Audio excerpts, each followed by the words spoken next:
Marco Kamenich est né le 21 janvier 1952 en Suisse, à Schiers, un village dans les Alpes rhétiques du canton Grison. Il fait son apprentissage de fermier et travaille comme palefrenier. Il commence son activité politique dans la seconde moitié des années 70 dans le comité de soutien aux luttes des détenus et participe à la résistance antinucléaire. Un vaste mouvement d'opposition populaire aux centrales nucléaires se développa en Suisse. Il débuta en 1958, mais prit véritablement son essor pendant les marches pour la paix de 1963 à 1967. Ce mouvement revêtait de nombreuses formes, de manifestations de masse aux incendies des automobiles et des villas des industriels et lobbyistes du nucléaire. En 1973, à Olten, aura lieu la plus grande manifestation contre le nucléaire et 16 000 personnes signeront une pétition. Il y aura ensuite l'attaque contre le bureau de planification de la centrale de Verbois, contre les transformateurs à Verbier. Toujours en 1973, les manifestants occupent le site d'une future centrale nucléaire à Kaisergruß. Ces occupations se succéderont jusqu'en 1975 et ce projet de centrale sera finalement abandonné.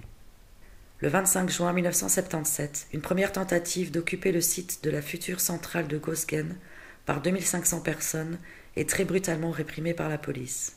Cette répression provoque une manifestation de 5000 personnes le 2 juillet 1977, qui est à son tour très violemment réprimée. Ces événements radicalisèrent le mouvement et les actions directes contre les acteurs du programme nucléaire suisse, dans le cadre général d'une radicalisation des luttes anticapitalistes et anti-impérialistes, et en réaction à l'institutionnalisation d'une partie du mouvement antinucléaire. Sabotage, incendies et dynamitage touchèrent des transformateurs et des pylônes des pavillons de propagande de l'industrie nucléaire, etc. Voilà le cadre des actions pour lesquelles Marco fut lourdement condamné.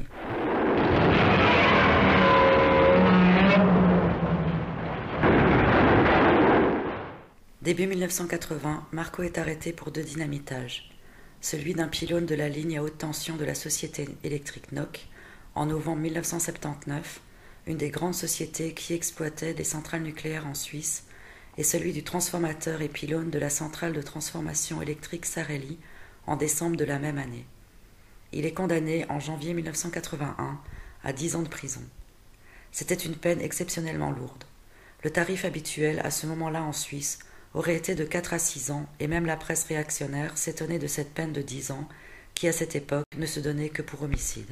La lourde condamnation s'expliquait en partie par l'uniformisation de la répression dans le contexte européen et international.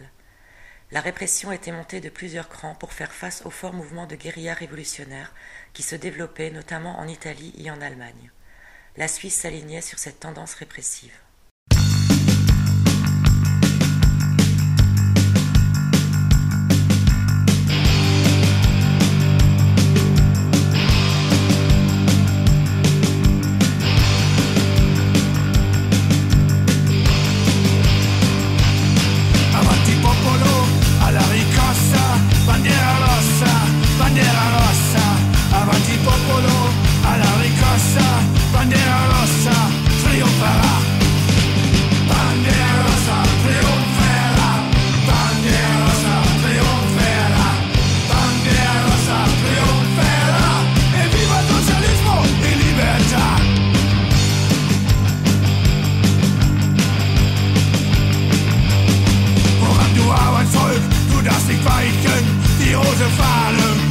Ein Zeichen, voran mit frischem Mut, auf neuen Bahnen, die rote Fahne weht hier voran.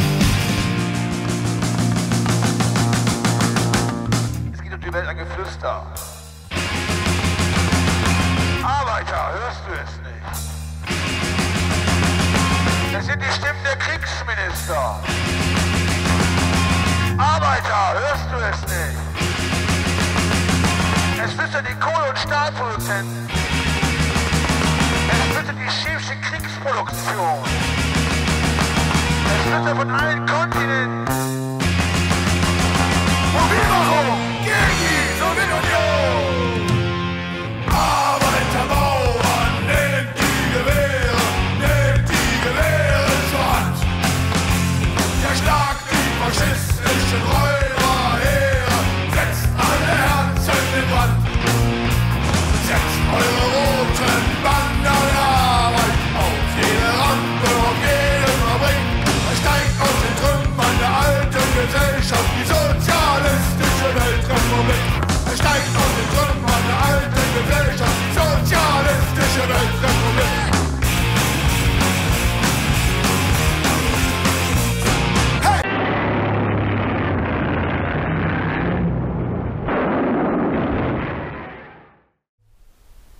La lourde condamnation de Marco s'expliquait aussi par l'importance stratégique de l'industrie énergétique en général et de l'industrie nucléaire en particulier. L'industrie énergétique est au cœur du système et contribue de toutes les manières à l'écocide qu'il provoque. Les autorités suisses réprimaient sévèrement l'opposition à leur politique énergétique nucléaire volontariste.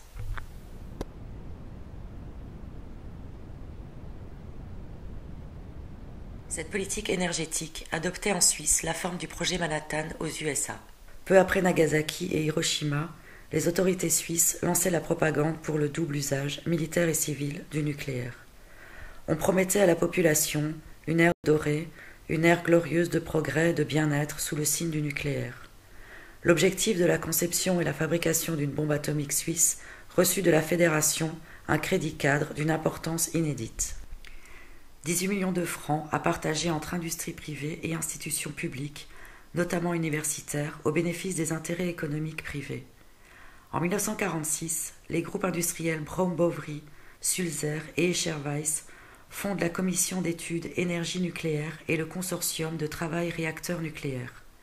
Les groupes Motor Columbus et Electrowatt intégreront par la suite ces projets. En 1963, la société énergétique suisse NOC, le groupe industriel suisse Braun-Boveri et la société américaine Westinghouse construisaient la centrale nucléaire de Bezno autour d'un réacteur américain. Ensuite furent construites les centrales de Bezno II, Mühlberg, Gosgen, Daniken et Leibstadt. Avec la participation de toutes les grandes entreprises mécaniques suisses, la construction d'une centrale nucléaire de conception suisse subventionnée par l'État fut entreprise en 1962 à Lussens, dans le canton de Vaud. Mais le 21 janvier 1969, lors d'un démarrage de la centrale, un défaut de refroidissement provoqua un accident majeur. Le cœur du réacteur fondit partiellement, entraînant une contamination radioactive massive de la caverne où était construite la centrale. Il fallut décontaminer et démanteler l'installation, entreposer des masses de déchets dangereux et combler la caverne avec du béton.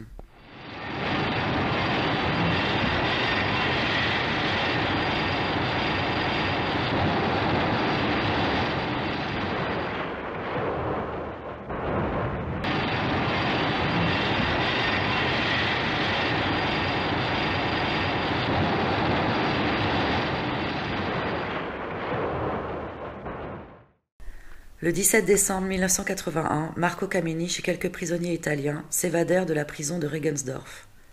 Un gardien est tué et un autre blessé dans la fusillade. Pendant 10 ans, Marco Caminich vit en cavale, continue son activité antinucléaire et écrit des articles sous pseudonyme pour la presse anarchiste. Le 3 décembre 1989, un garde-frontière au poste de douane italo-suisse est tué à Brusio dans les Grisons.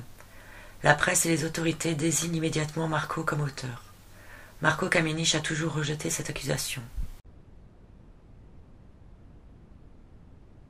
La longue cavale de 10 ans se termine en Italie le 5 novembre 1991 à cause d'un simple contrôle de papier dans la province de Cinque di Montinoso, en Toscane. Dans la fusillade, un carabinier et Marco sont blessés, tous deux à la jambe. Il est hospitalisé 6 mois à Pise, puis transféré à l'infirmerie de la prison de Milan. À son procès, qui s'ouvre le 5 juin 1992, Marco est accusé non seulement d'avoir tiré sur le carabinier, mais aussi d'avoir participé à une vingtaine de dynamitages de pylônes. Il est finalement condamné le 4 avril 1993 à 12 ans de réclusion qu'il purgera à la prison de Biella. Selon le tarif terrorisme italien, il s'agissait d'une peine relativement modérée. La raison de cette prudence relative des autorités locales est due à l'enracinement profond historique et du moment de la résistance radicale militante dans une zone pleine de bases de l'OTAN et d'industries de guerre. Cette région a toujours connu un fort mouvement ouvrier, notamment les travailleurs des carrières de marbre, une forte résistance des partisans antifascistes et aussi la présence d'une forte colonne des Brigades rouges, dont la répression ne réussit à découvrir et à arrêter que peu de militants. L'arrestation et le procès de Marco survenaient en outre à une période de grande mobilisation populaire écologique. Il y avait eu les luttes contre l'usine chimique Montedison à Marina di Carrara, qui en 1988 avait massivement empoisonné la région avec la dioxine.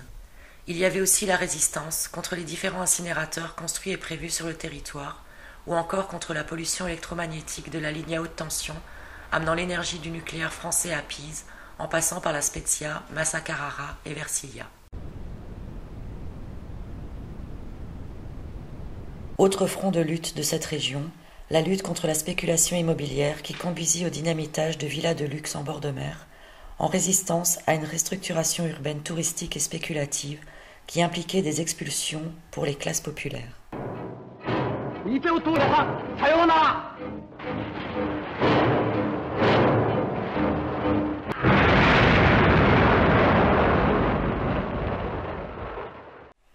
À la fin de sa peine, en avril 2002, Marco Kamenisch est extradé en Suisse pour purger les 8 années restantes de sa première condamnation et pour le procès de son évasion et la fusillade à la frontière.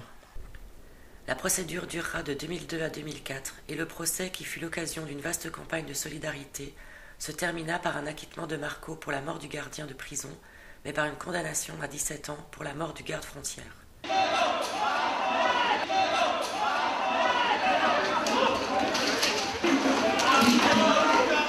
Ces 17 ans ont été considérés comme devant s'ajouter à la peine purgée en Italie, en ouverte violation, dans ce cas spécifique, du code pénal suisse. Assassini, assassini. En mars 2007, la peine a été réduite à 8 ans de prison, et avec le reste de sa condamnation de 1981, la fin de sa peine surviendra au plus tard en mai 2018.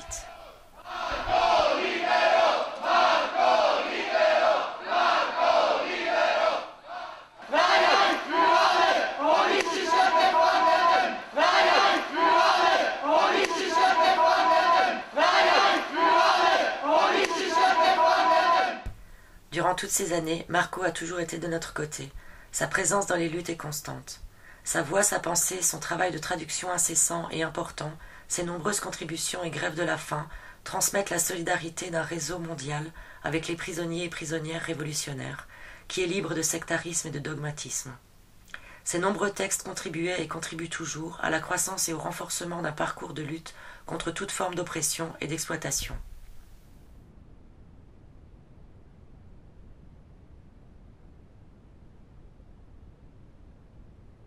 Ces textes de prison ont même été à l'origine de nouvelles poursuites. Le 13 juin 2012, à l'aube, les carabiniers perquisitionnent une quarantaine de maisons dans différentes villes italiennes et arrêtent 8 anarchistes dans le cadre d'une opération dirigée contre la Fédération anarchiste informelle. Des poursuites seront entamées contre les 8 personnes arrêtées et contre 2 anarchistes emprisonnés depuis des années, Gabriel Pombo da Silva et Marco Kamenisch. Ainsi, la justice italienne qualifie d'action terroriste les textes de solidarité et d'appel à la lutte que Marco écrit en prison. En Suisse, les prisonniers ont droit à une sortie conditionnelle aux 2/3 de la peine en cas de bonne conduite. Marco a maintenant dépassé ce seuil et cette sortie lui est refusée, non pas pour mauvaise conduite, mais pour mauvaise pensée. Son identité verte anarchiste n'a jamais été brisée. Il reste convaincu qu'il ne peut y avoir de paix avec un système oppresseur et écocidaire. C'est cette identité et cette résolution qui fait que, depuis des années, systématiquement, on lui refuse des permissions auxquelles il aurait droit. Malgré la prison, Marco participe aux luttes des prisonniers et prisonnières politiques et sociaux et par ailleurs confirme la nécessité de la résistance solidaire contre ce système de domination. Il a un rôle actif dans l'union de différentes initiatives de lutte anarchistes, écologistes et groupes qui construisent le Secours Rouge international et dans la construction de fortes relations de solidarité. C'est aussi pour cette raison que dans les campagnes de solidarité avec Marco, nombre de forces sont rapprochées, non pas seulement en Italie, mais aussi au niveau international. Car la solidarité avec Marco est large et radicale. Des centaines d'initiatives ont été menées dans une quinzaine de pays. Manifestations et rassemblements ont eu lieu dans plusieurs villes suisses, dans une douzaine de villes italiennes, mais aussi à Bogota, Bruxelles, Santiago du Chili. Des représentations économiques, culturelles ou diplomatiques suisses ont été la cible de tagages, blocages ou occupations à Paris, Buenos Aires, Rome, Gênes, Milan, Bruxelles, Dijon, Athènes, etc. À cela s'ajoutent de nombreuses actions directes. Incendie de plusieurs relais téléphoniques en Italie et en Russie, cocktail Molotov contre une agence d'intérim Adia à Paris, dynamitage de pylônes électriques en Italie, incendie de relais de télévision en Italie et en Suisse, incendie de véhicules de police en Angleterre et au Canada, destruction d'une plantation d'OGM en Finlande, destruction de véhicules et de vitrines d'industriels de l'énergie en Espagne et en Suisse, etc. Et bien entendu, des tags, des affichages et des accrochages de banderoles dans des dizaines de villes.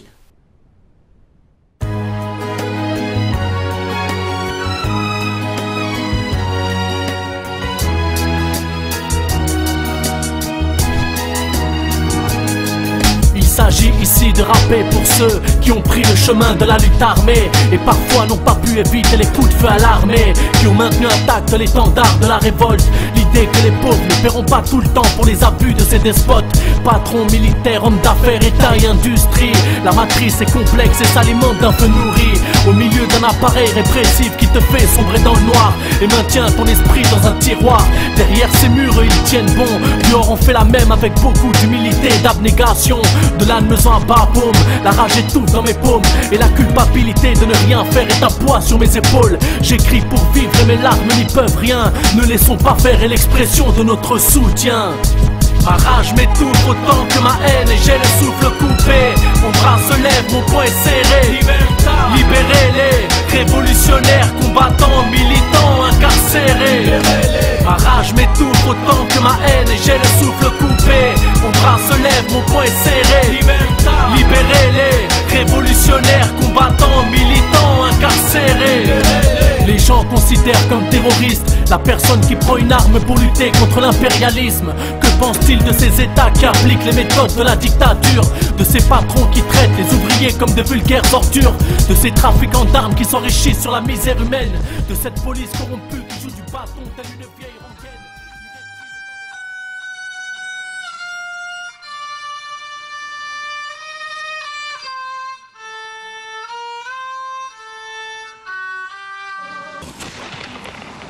Wir sind hier, um uns eure Grüße zu bringen und ganz speziell natürlich dir, Marco.